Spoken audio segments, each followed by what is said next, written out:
Raiganj station. 15 नवंबर 2025 सर्दी की रात थी और रायगंज स्टेशन कोहरे की मोटी चादर में लिपटा हुआ था। प्लेटफॉर्म की पीली बत्तियां धुंध में डूबी हुई थीं और उनकी रोशनी सिर्फ कुछ फीट तक ही फैल पा रही थी। स्टेशन लगभग सुनसान था। एक चाय वाला अपनी केतली में आग सुलगाने की कोशिश कर रहा था और उसकी खांसी की आवाज सन्नाटे को चीर रही थी। ट्रेन नंबर 13 कुछ ही मिनटों में आने वाली थी। विकास शर्मा ने अपना बैग कंधे पर टांगा और प्लेटफॉर्म पर टहलने लगा। उसका चेहरा थका हुआ था और आंखों में उदासी साफ झलक रही थी। दिल्ली में सॉफ्टवेयर इंजीनियर की नौकरी ने उसे व्यस्त रखा था, लेकिन 2 दिन पहले मां की अचानक मृत्यु ने उसकी दुनिया उजाड़ दी थी। अब वह रायगंज जा रहा था अंतिम संस्कार के लिए। विकास ने बस से जाने की सोची थी, लेकिन समय की कमी ने उसे ट्रेन नंबर 13 का टिकट लेने के लिए मजबूर किया। यह ट्रेन रायगंज को दिल्ली से जोड़ने वाली आखिरी रात की ट्रेन थी।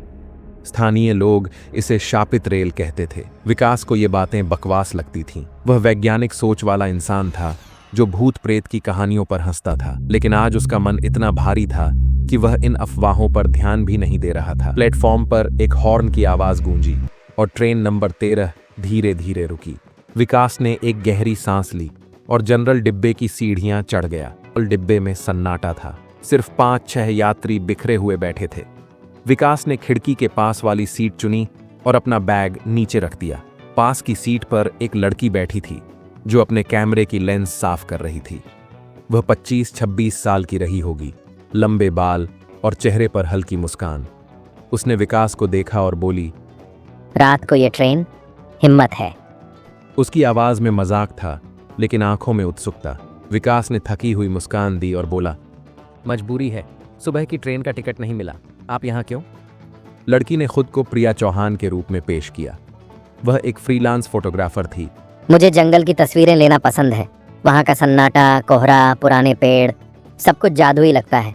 विकास ने सिर हिलाया, लेकिन उसका ध्यान कहीं और था। तभी डिब्बे का दरवाजा खुला और एक अधेड़ उम्र का आदमी अंदर आया। वह टीटी था, जिसका नाम महेंद्र सिंह था। उसका चेहरा सख्त था और आंखों में थकान साफ दिख रही थी।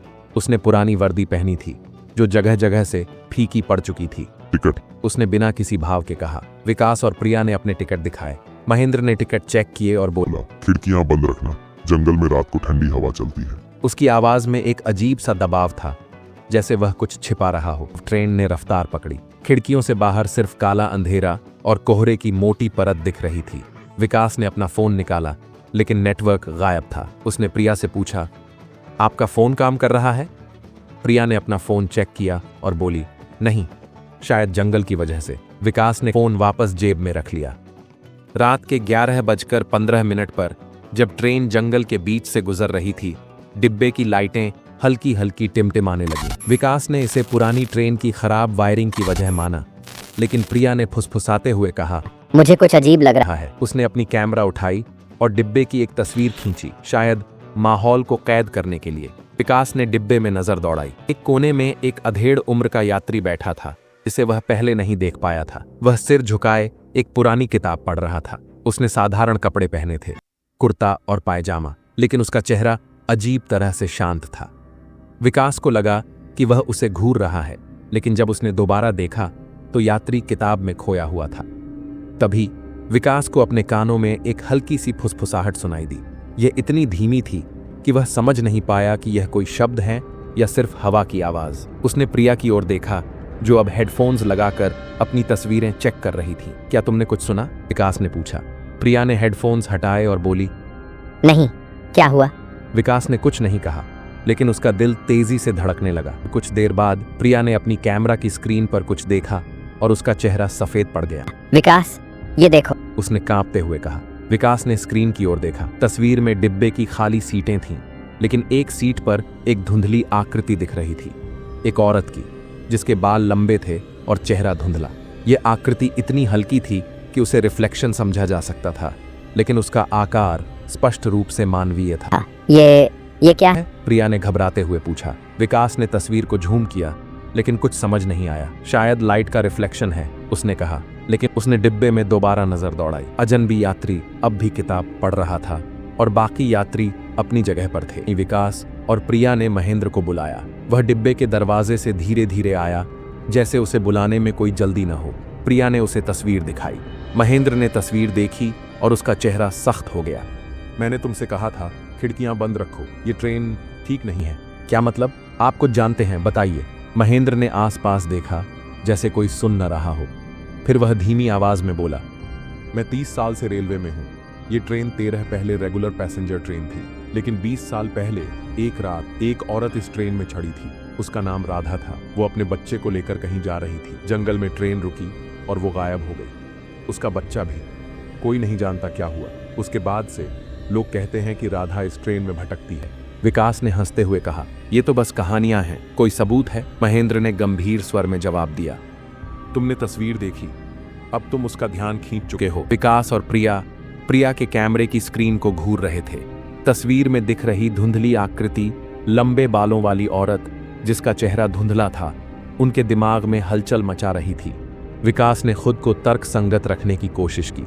ये लाइट का रिफ्लेक्शन होगा, उसने दोबारा कहा, लेकिन उसकी आवाज में अब पहले जैसा यकीन नहीं था। प्रिया ने कैमरा बंद किया और उसे बैग में रख लिया। मुझे नहीं पता विकास, ये सामान्य नहीं लगता। महेंद्र टीटी अभी अभी डिब्बे से बाहर निकल गया था। विकास ने डिब्बे में नजर दौड़ाई।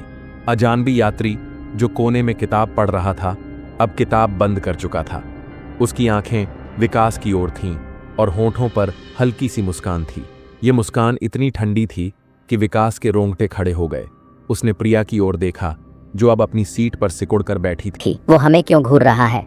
प्रिया ने फुसफुसाते हुए पूछा। ने अजानबी से नजरें हटाईं और खिड़की की ओर देखा। बाहर सिर्फ कोहरा और अंधेरा था।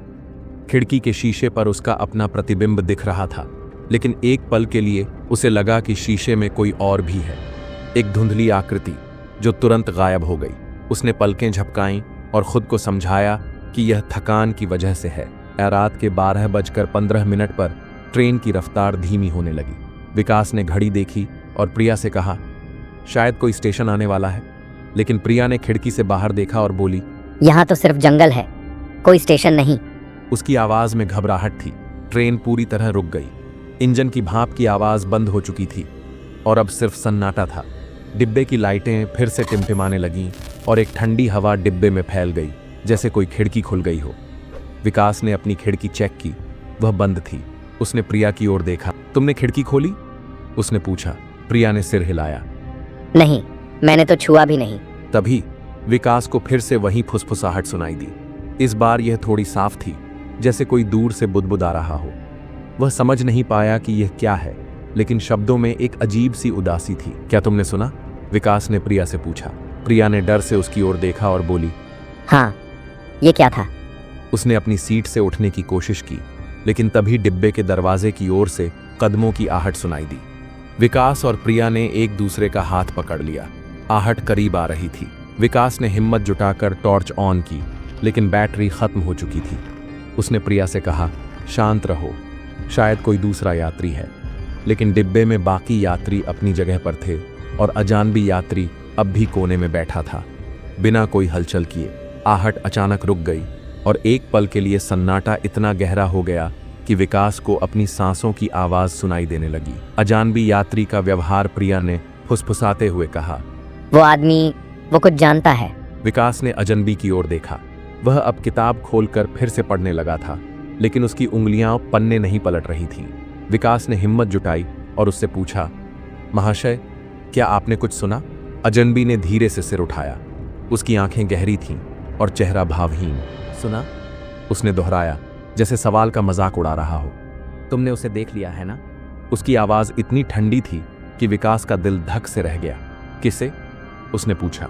अजनबी ने हल्की सी मुस्कान दी और बोला, उसे जो इस ट्रेन में भटकती है। उसने किताब बंद की और आगे झुककर कहा, तुमने उसकी तस्वीर ले ली, अब वो तुम्हें छोड़ेगी नहीं। प्रिया ने घबराते हुए कहा, आप क्या बात कर रहे हैं? ये सब बकवास है। लेकिन अजनबी ने उसकी बात अनसुनी कर दी और फिर से किताब खोल ली। विकास ने प्रिया को शांत करने की कोशिश की। वो सिर्फ डराने की कोशिश कर रहा है। ऐसी कहानियां हर जगह होती हैं। लेकिन प्रिया ने सिर हिलाया। विकास, वो तस्वीर, वो रिफ्लेक्शन नहीं थी। मुझे डर लग रहा है। विकास ने फैसला किया कि उन्हें महेंद्र से बात करनी चाहिए। उसने डिब्बे के दरवाजे की ओर देखा, लेकिन महेंद्र कहीं दिख नहीं रहा था। वो कहाँ गया?